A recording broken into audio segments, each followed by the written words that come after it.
নিজেকে তৈরি করে নিয়ে যেতে হবে, প্রস্তুত করে নিয়ে যেতে হবে।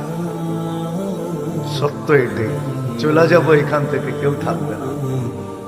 যিনি থাকার উনি যখন থাকেন না, কারো কাছে মালাকুল মউত অনুমতি নিয়ে আসে না, আসবে না, শুধু একজন মুহাম্মদুর রাসূলুল্লাহ সাল্লাল্লাহু আলাইহি ওয়াসাল্লামের কাছে মালাকুল মউত যখন আসছেন, তো আল্লাহ বলছে বন্ধুর কাছে অনুমতি নিয়ে ঢুকবে, অনুমতি দিলে ঢুকবে, নাইলে ফিরে আসবে।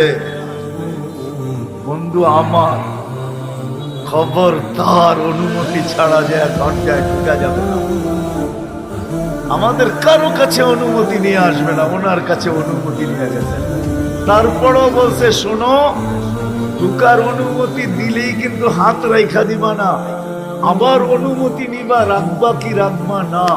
বন্ধু যদি হ্যাঁ বলে তো রাইখো, যদি না বলে তো চলে আসো না। বন্ধু আমার, কার বন্ধু? কার বন্ধু?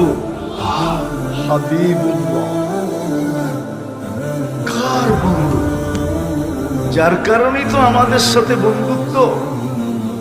আমাদের সাথে দুই দিক দিয়ে আল্লাহর বন্ধুত্ব, একদিক দিয়া না।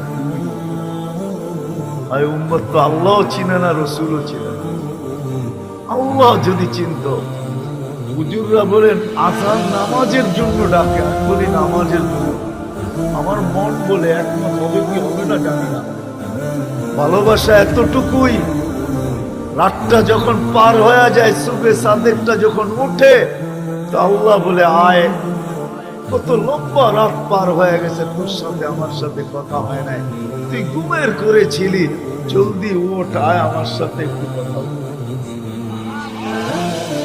আবার যখন দুপুর হয়, তো সকাল